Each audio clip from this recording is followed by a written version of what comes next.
ಈಗ ಇವ್ರ ಸರ್ಕಾರದ ಮಂತ್ರಿಗಳ ಬಗ್ಗೆ ನಿಮ್ಮ ಇಲಾಖೆಯಿಂದ ಏನು ಸತ್ಯಾಂಶ ಹೊರಗೆ ತರಲಿಕ್ಕೆ ಸಾಧ್ಯ? ನೀವು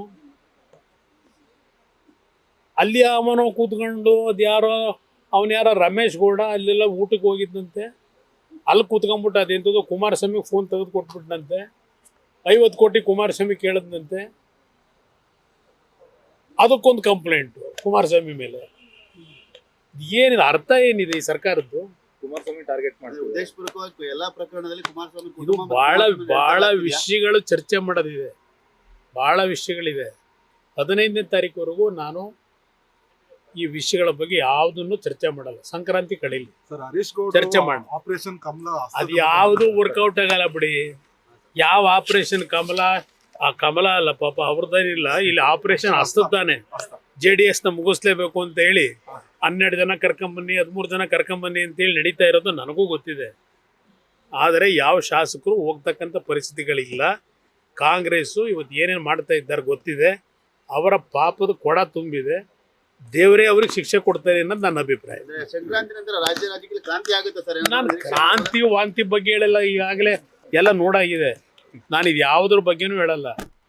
ನಾನು ಕಾಂಗ್ರೆಸ್ನ ಶಾಸಕರುಗಳಿಗೆ ಮನವಿ ಮಾಡ್ತೇನೆ, ಕಾಂಗ್ರೆಸ್ ಶಾಸಕರುಗಳಿಗೆ ಮನವಿ ಮಾಡ್ತೇನೆ.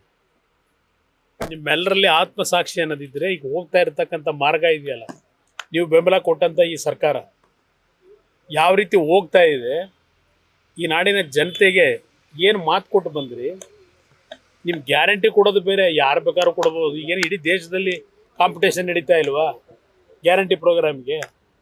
ಫಸ್ಟ್ ಈ ದೇಶದಲ್ಲಿ ಇಂಟ್ರಡ್ಯೂಸ್ ಮಾಡಿದಂಥ ಗ್ಯಾರಂಟಿ ಪ್ರೋಗ್ರಾಮ್ ಹಿಮಾಚಲ್ ಪ್ರದೇಶ ಇವತ್ತು ಏನಾಗಿದೆ ನೆನ್ನೆಯಿಂದ ನೋಡ್ತಾ ಇದ್ದೀರಿ. ಅದರಿಂದ ನಾನು ಈ ಗ್ಯಾರಂಟಿಗಳ ಬಗ್ಗೆ ಚರ್ಚೆ ಮಾಡಲ್ಲ.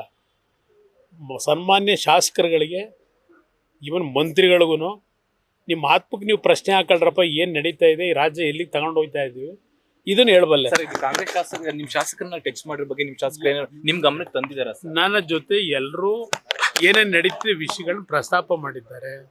JDSಗೆ ಯಾವುದೇ ರೀತಿಯ ಶಾಕು ವೀಕು ಏನು ಮಾಡೋಕ್ಕಾಗಲ್ಲ. Yes sir, thank you. ಈಗ ಇವ್ರ ಸರ್ಕಾರದ ಮಂತ್ರಿಗಳ ಬಗ್ಗೆ ನಿಮ್ಮ ಇಲಾಖೆಯಿಂದ ಏನು ಸತ್ಯಾಂಶ ಹೊರಗೆ ತರಲಿಕ್ಕೆ ಸಾಧ್ಯ? ನೀವು ಅಲ್ಲಿ ಅವನು ಕೂತ್ಕೊಂಡು ಅವನ್ಯಾರೋ ರಮೇಶ್ ಗೌಡ ಅಲ್ಲೆಲ್ಲ ಊಟಕ್ಕೆ ಹೋಗಿದ್ದಂತೆ, ಅಲ್ಲಿ ಕೂತ್ಕೊಂಡ್ಬಿಟ್ಟು ಅದೆಂಥದ್ದು ಕುಮಾರಸ್ವಾಮಿ ಫೋನ್ ತೆಗೆದು ಕೊಟ್ಬಿಟ್ಟಂತೆ, 50 ಕೋಟಿ ಕುಮಾರಸ್ವಾಮಿ ಕೇಳಿದಂತೆ, ಅದಕ್ಕೊಂದು ಕಂಪ್ಲೇಂಟು ಕುಮಾರಸ್ವಾಮಿ ಮೇಲೆ. ಏನಿದೆ ಅರ್ಥ ಏನಿದೆ ಈ ಸರ್ಕಾರದ್ದು? ಕುಮಾರಸ್ವಾಮಿ ಟಾರ್ಗೆಟ್ ಮಾಡಿ ಉದ್ದೇಶಪೂರ್ವಕವಾಗಿ ಎಲ್ಲಾ ಪ್ರಕರಣದಲ್ಲಿ ಕುಮಾರಸ್ವಾಮಿ ಇದು ಬಹಳ ವಿಷಯಗಳು ಚರ್ಚೆ ಮಾಡೋದಿದೆ, ಬಹಳ ವಿಷಯಗಳಿದೆ.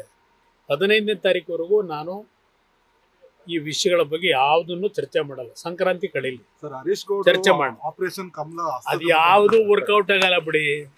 ಯಾವ ಆಪರೇಷನ್ ಕಮಲ? ಆ ಕಮಲ ಅಲ್ಲ ಪಾಪ, ಅವ್ರದ್ದೇನಿಲ್ಲ. ಇಲ್ಲಿ ಆಪರೇಷನ್ ಹಸ್ತದಾನೆ. JDS ನ ಮುಗಿಸ್ಲೇಬೇಕು ಅಂತ ಹೇಳಿ 12 ಜನ ಕರ್ಕೊಂಬನ್ನಿ, 13 ಜನ ಕರ್ಕೊಂಬನ್ನಿ ಅಂತೇಳಿ ನಡೀತಾ ಇರೋದು ನನಗೂ ಗೊತ್ತಿದೆ. ಆದರೆ ಯಾವ ಶಾಸಕರು ಹೋಗ್ತಕ್ಕಂಥ ಪರಿಸ್ಥಿತಿಗಳಿಲ್ಲ. ಕಾಂಗ್ರೆಸ್ಸು ಇವತ್ತು ಏನೇನು ಮಾಡ್ತಾ ಇದ್ದಾರೆ ಗೊತ್ತಿದೆ. ಅವರ ಪಾಪದ ಕೊಡ ತುಂಬಿದೆ. ದೇವರೇ ಅವ್ರಿಗೆ ಶಿಕ್ಷೆ ಕೊಡ್ತಾರೆ ಅನ್ನೋದು ನನ್ನ ಅಭಿಪ್ರಾಯ.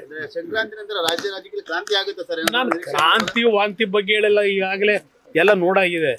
ನಾನು ಇದು ಯಾವುದ್ರ ಬಗ್ಗೆನೂ ಹೇಳಲ್ಲ. ನಾನು ಕಾಂಗ್ರೆಸ್ನ ಶಾಸಕರುಗಳಿಗೆ ಮನವಿ ಮಾಡ್ತೇನೆ, ಕಾಂಗ್ರೆಸ್ ಶಾಸಕರುಗಳಿಗೆ ಮನವಿ ಮಾಡ್ತೇನೆ. ನಿಮ್ಮೆಲ್ಲರಲ್ಲಿ ಆತ್ಮಸಾಕ್ಷಿ ಅನ್ನೋದಿದ್ರೆ ಈಗ ಹೋಗ್ತಾ ಇರತಕ್ಕಂಥ ಮಾರ್ಗ ಇದೆಯಲ್ಲ, ನೀವು ಬೆಂಬಲ ಕೊಟ್ಟಂಥ ಈ ಸರ್ಕಾರ ಯಾವ ರೀತಿ ಹೋಗ್ತಾ ಇದೆ, ಈ ನಾಡಿನ ಜನತೆಗೆ ಏನು ಮಾತು ಕೊಟ್ಟು ಬಂದ್ರಿ, ನಿಮ್ಮ ಗ್ಯಾರಂಟಿ ಕೊಡೋದು ಬೇರೆ, ಯಾರು ಬೇಕಾದ್ರೂ ಕೊಡ್ಬೋದು. ಈಗೇನು ಇಡೀ ದೇಶದಲ್ಲಿ ಕಾಂಪಿಟೇಷನ್ ನಡೀತಾ ಇಲ್ವಾ ಗ್ಯಾರಂಟಿ ಪ್ರೋಗ್ರಾಮ್ಗೆ? ಫಸ್ಟ್ ಈ ದೇಶದಲ್ಲಿ ಇಂಟ್ರಡ್ಯೂಸ್ ಮಾಡಿದಂಥ ಗ್ಯಾರಂಟಿ ಪ್ರೋಗ್ರಾಮ್ ಹಿಮಾಚಲ್ ಪ್ರದೇಶ ಇವತ್ತು ಏನಾಗಿದೆ ನೆನ್ನೆಯಿಂದ ನೋಡ್ತಾ ಇದ್ದೀರಿ. ಅದರಿಂದ ನಾನು ಈ ಗ್ಯಾರಂಟಿಗಳ ಬಗ್ಗೆ ಚರ್ಚೆ ಮಾಡಲ್ಲ. ಸನ್ಮಾನ್ಯ ಶಾಸಕರುಗಳಿಗೆ, ಇವನ್ ಮಂತ್ರಿಗಳಿಗೂ ನಿಮ್ಮ ಆತ್ಮಕ್ಕೆ ನೀವು ಪ್ರಶ್ನೆ ಹಾಕೊಳ್ರಪ್ಪ, ಏನು ನಡೀತಾ ಇದೆ, ಈ ರಾಜ್ಯ ಎಲ್ಲಿಗೆ ತಗೊಂಡು ಹೋಗ್ತಾ ಇದ್ದೀವಿ, ಇದನ್ನು ಹೇಳಬಲ್ಲೆ.